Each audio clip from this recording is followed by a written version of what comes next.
Ова утро со нас имаме на гости доктор од неуромедика, станува збор за професор доктор Филип Дума, кој што е субспецијалист по детска неврологија. Докторе, добро утро. Си го научив ова напамет како учениче. Добро утро, да, тоа беше формално, но не мора формално да се обраќаме. Фала на поканата, благодарам на шансата да прозборуваме нешто пред публиката за одредени проблеми од медицината. Да, озборуваме за доста сериозна тема, тоа е церебралната парализа и стандард вообичаено ќе си започнеме со вообичаеното прашање по дефиниција, што представува таа. Церебралната парализа по дефиниција е непрогресивно оштетување на централниот нервен систем, значи на големиот мозок, кој што може да настане во било кој период на бременост и после бременоста и отприлike до трета година возраст, оштетувањето на централниот нервен систем се квалификуваат во церебрална парализа. Истите оштетувања може да настанат во било кој период од животот, меѓутоа не се квалификуваат во таа област.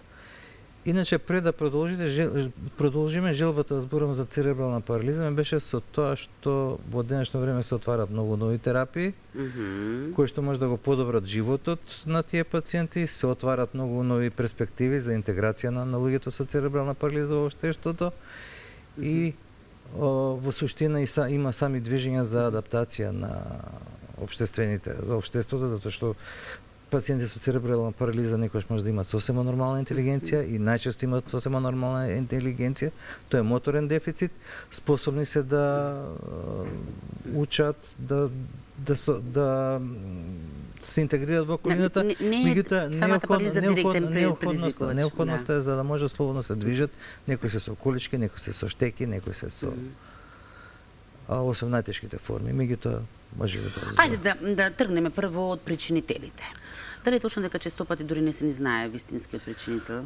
Па причинителите као причинители се знаат, тоа е хипоксијата, крварењата, има и генетска поњата. Во конкретниот случај кој ќе го добиеме дете со церебрална парализа, тешко е да се вратиме назад да утврдиме. Може да кажеме кои се можни причинители, ако имаме податоци од перинаталната историја и податоци од бременоста, меѓутоа со сигурност да потврдиме дека се тие причинители, тешко е. И треба да знаеме дека церебралната парализа не може да се диагностицира веднаш после раѓањето, иако постои оштетувањето, неопходно е да помине еден одреден период, 6 месеци, година дена, кога можеме со сигурност да поставиме диагнозата. Има рани знаци, меѓутоа тоа не се класичните знаци на церебралната парализа. Кои се раните знаци? Кои се првите симптоми? Млитавост на телото, или може да биде асиметрична млитавост, со очувани појачени рефлекси и дури покасно се јавува спастицитет, дури покасно се јавуваат другите проблеми. Иако е статична повреда, значи повреда на централниот нервен систем, таа е станала и таа е доживотна, како расти детето, како расти мозокот, како растат можностите за способности кои се јавуваат во одредени возрасти, манифестациите се менуваат. Исто така, поради нефункционирање на организмот, се менуваат и проблемите кои што се јавуваат со парализи на одредени екстремитети, со контрактури, со деформитети на кичмата, со деформитети на колковите, зависно од возраста кога тоа ќе стане. Колку е честа? Па, има различни инциденции во развиените земји во опаѓање, меѓутоа процентите се моментално да не треснам некој процент, меѓутоа доста е честа и уште повеќе со напредокот на медицината, со можности за реанимација, остануваат. Во развиените земји велите дека во паѓање, ние во кои земји спаѓаме? Ние сме па и кај нас е во паѓање, веќе затоа што имаме многу добра перинатална медицина, имаме многу добра неонатална интензивна, исто така гинекологијата отиде напред, со понекојаш има некои грешки, меѓутоа се тоа отиде напред и се тоа по... Меѓутоа се раѓаат деца од 500 грама и тие преживуваат, порано не би преживеале, и тука е вештина на неонатолозите, на интензивците, меѓутоа сепак и со најголемата вештина, со такви тешки раѓања, може да има после тоа проблеми. Се јавува строго само кај деца, никогаш подоцна не се јавува? Значи, како дефиниција, церебрална парализа е оштетување на централниот нервен систем од раѓање до 3 годишна возраст. После 3 годишна возраст, во сообраќајќи истите симптоми може да се добијат, истите знаци, или со, што знам, со крварење во мозокот и така, меѓутоа не е тоа церебрална парализа, тоа се хемипарези, хемиплеги, параплеги. Мозокот е еден, манифестациите на оштетувањето на мозокот се секогаш слични, меѓутоа као церебрална парализа е привилегија на детската А возраст. генетскиот фактор игра ли тука улога? Има и генетски церебрални парализи, меѓутоа тие треба да се откријат и да се исклучат, да се затоа што влегуваат во се прогресивни. Многу често се прогресивни за разлика од церебралната парализа која што има непрогресивна еволуција, така да треба да се разлучат. Ајде стигнавме сега до овој дел што рековте главната причина поради која што ја поставивте токму оваа тема.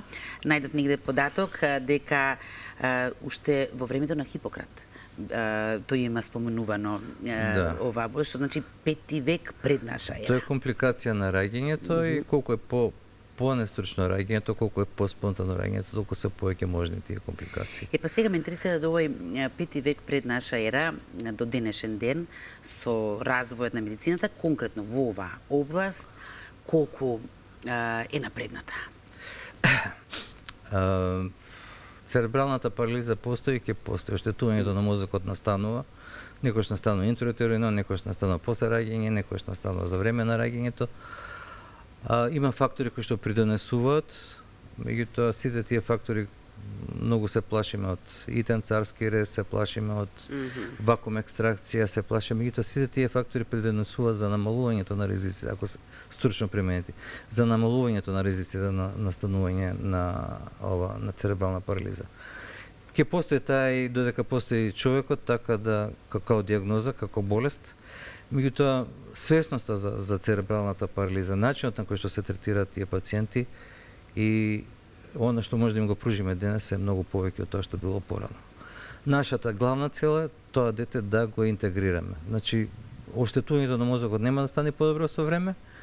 Колку е помало детето, колку е понезрел мозокот, постои една способност на мозокот која што се вика пластичност на мозокот, каде што здравите делови од мозокот може да преземат функција од оштетените делови и може да биде подобра интеграција, подобра рехабилитацијата кај помалите деца. Затоа треба рано да се познаат знаците и рано да се почне третманот. Третманот во развојната педиатрија секогаш една иста работа, стимулација.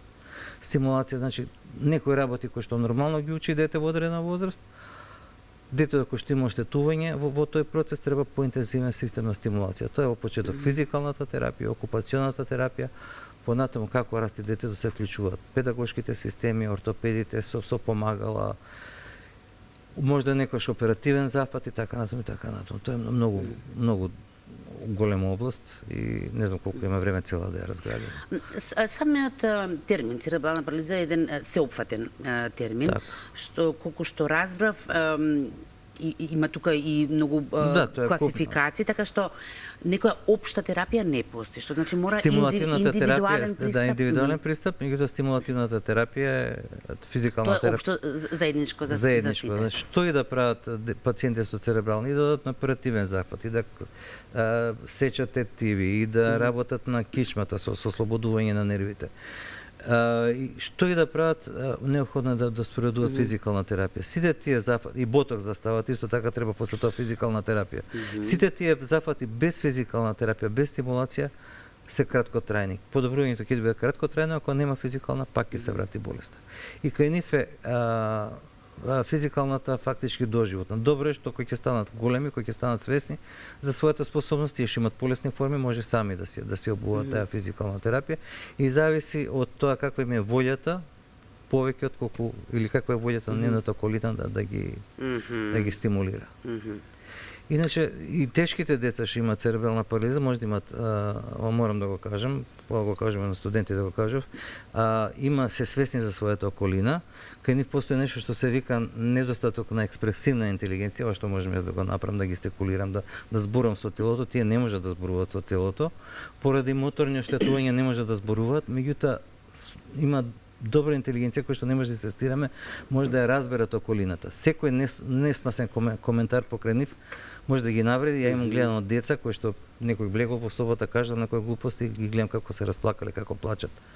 А од друга страна, ако им покажете малце внимание, и со очи знаат да се насмеат и сакаат да бидат во вашата близина. Значи тоа е нешто на што треба да внимаваме. Каков е животот со оваа парализа? И за самите пациенти и за нивните Има, семејства? значи, просто кажам, Разни лесни, форми. средни и тешки форми. Тешките форми се секогаш комплицирани, секогаш се пратени со компликации, затоа што тие пациенти во главном лежат, се непокретни, имат контрактури, се оштетува кишмата, имат проблеми со дишење, така да кај нив може некогаш и многу побрзо завршува заради тие компликации. Меѓутоа, овие другите што се лесните посебно и умерените има шанса за интеграција, има шанса ако ние се адаптираме, ако има пристапни рампи, ако има автобуси кои што може да ги прифатат и так превоз, може да бидат интегрирани во секојдневниот живот и може да бидат дури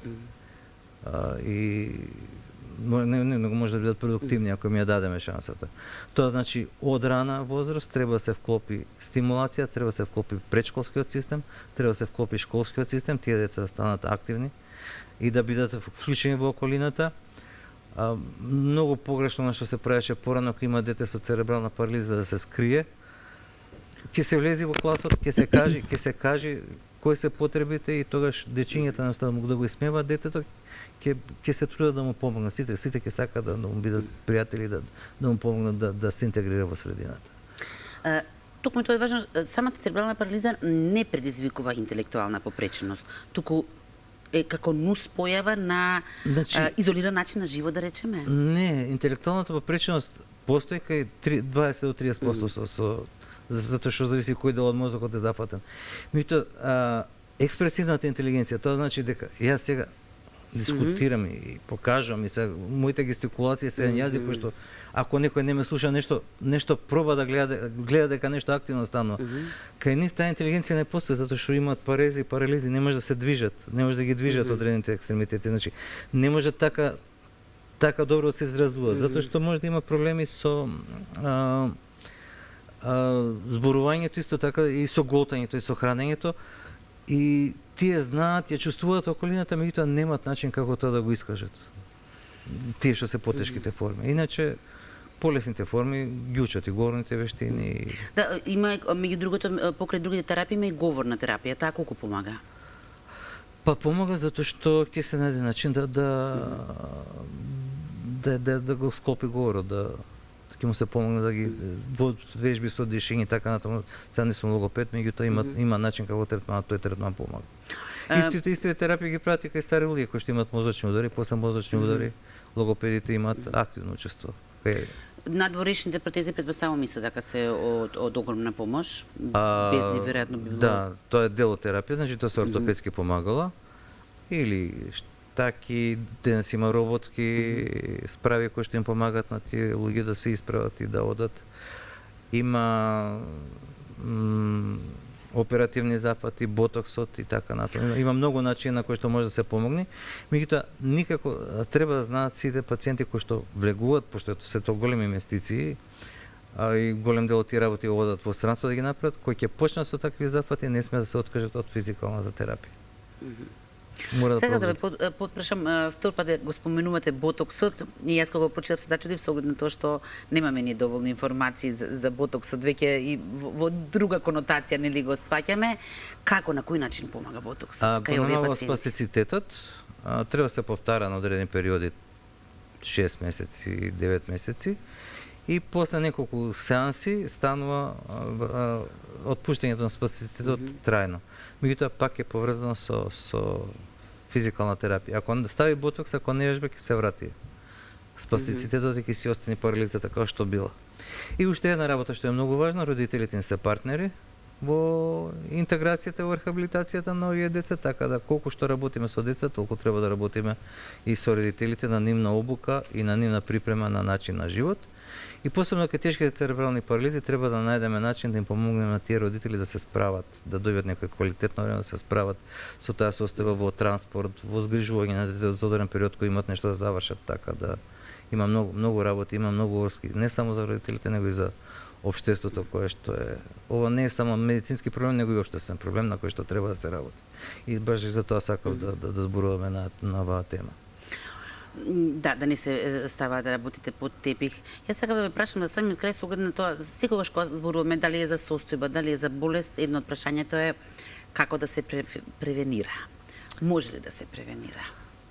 Па со соодветно следење на бременоста, со соодветно коректно изведување на раѓањето и постнаталниот период, може да се намали инциденцијата, меѓутоа комплетно да се превенира не, затоа што е човек, има изненадувачки фактори, така да пак колку и да се трудиме, може да ја намалиме таа инциденција на церебрална парализа и може да ги намалиме манифестациите на церебрална парализа ако соодветно се. Имаше во последно време, последно можда 10 години и повеќе, промена во интензивната вентилација. Порано беше инвазивна вентилација, сега се преминува неинвазивна вентилација. Таа неинвазивна вентилација мислам дека придонесе во намалување на инциденцията на церебрална парализа, така да одредени работи кои што може да придонесат во превенцијата и во намалување на инциденцията. Да се надеваме дека во година се помалку и помалку ќе има. Кон тоа се тежи. Пошто се интензивната оди напред и пошто и многу ризични деца преживуваат, да се треба и помалку да ги имаме, меѓутоа треба да се научиме да се справуваме со проблемот, да ги интегрираме тие деца кои ќе станат возрастни. Доктор, јас многу ви благодарам што издвоивте ова утро време за нас да позборувате на ова тема. Предпоставувам дека предизвика и внимание кај другите. Ве чекаме во иднина со некоја друга тема, така? Благодарам на поканата, чест ми беше.